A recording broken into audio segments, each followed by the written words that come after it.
The photograph is of a lovely young woman with a warm smile on her face.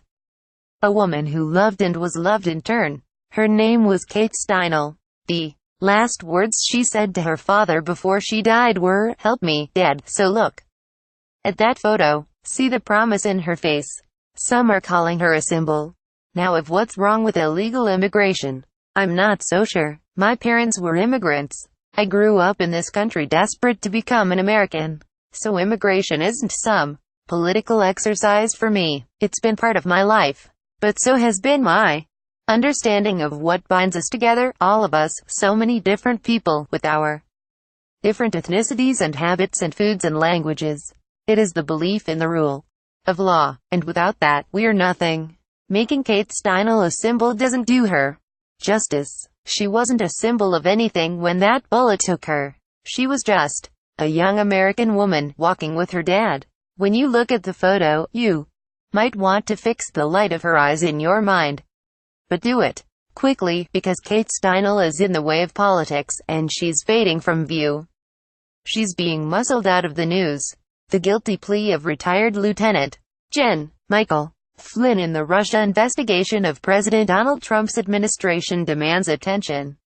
The Republican tax cut demands attention, and more allegations of sexual misconduct by political and media elites will get attention. But before she fades from the news cycle, please consider this.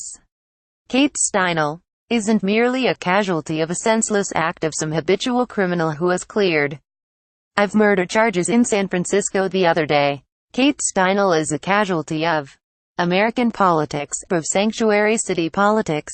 And that makes her a political problem. That makes her an irritant to Democratic politicians and the open borders types who use sanctuary city policies to bend immigration law and win Mexican-American votes. You might not like it, but that's what it is. They defy federal law to satisfy their local politics. See more videos.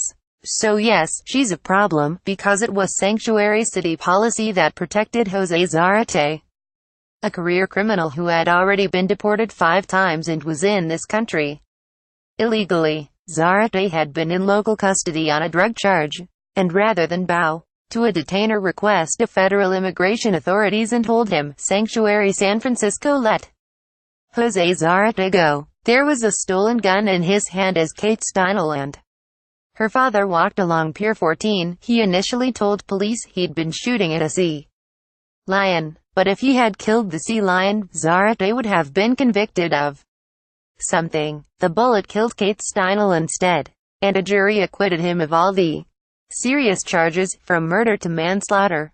A charge of murder requires proof of direct intent, and there were no witnesses to intent. I've seen it argued that local prosecutors overreached in charging murder in the first degree. I wouldn't disagree. Yet he also walked on manslaughter charges. And how a man can fire a gun and kill someone and not be convicted of manslaughter? That is beyond me. I wasn't in that courtroom. Her family was, though, and her father, Jim Steinle, told the San Francisco Chronicle that the family was shocked and saddened by the verdict. There's no other way you can join it.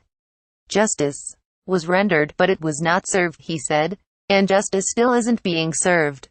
As long as sanctuary cities allow local political warlords to buy votes by bending federal law, the politics of this are smart and effective, which is why so many big cities with large Mexican populations have adopted sanctuary city policies. But under the law, immigration is the province of the federal government. And without the law, what are we? A collection of squabbling city-states. Why do we even have a federal government at all, if only to allow each state, each city and the local warlords to make their own separate immigration policy? Only the people of a sovereign nation have the right to decide what to do about their own borders, and their will is expressed by Congress. A nation without borders isn't a nation. It's just land that can be grabbed by whoever is tough enough to grab it.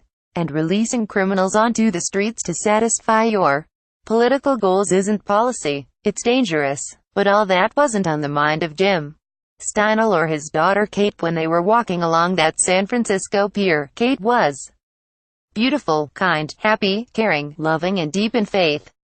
Jim Steinle said in testifying before Congress in 2015. Kate had a special soul, a kind and giving heart, the most contagious laugh, and a smile that would light up a room.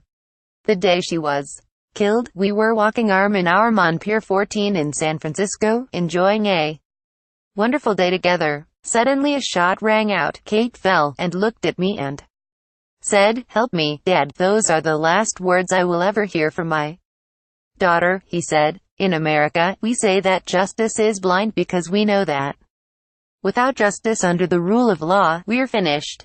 What happened to Kate Steinle wasn't justice. A bullet took her life.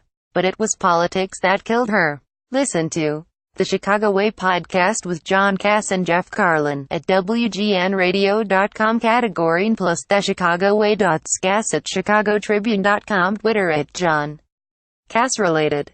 San Francisco defends sanctuary status as backlash mounts over acquittal in Steinle death-related jury. Mexican man not guilty in Kate Steinle killing that roiled immigration debate.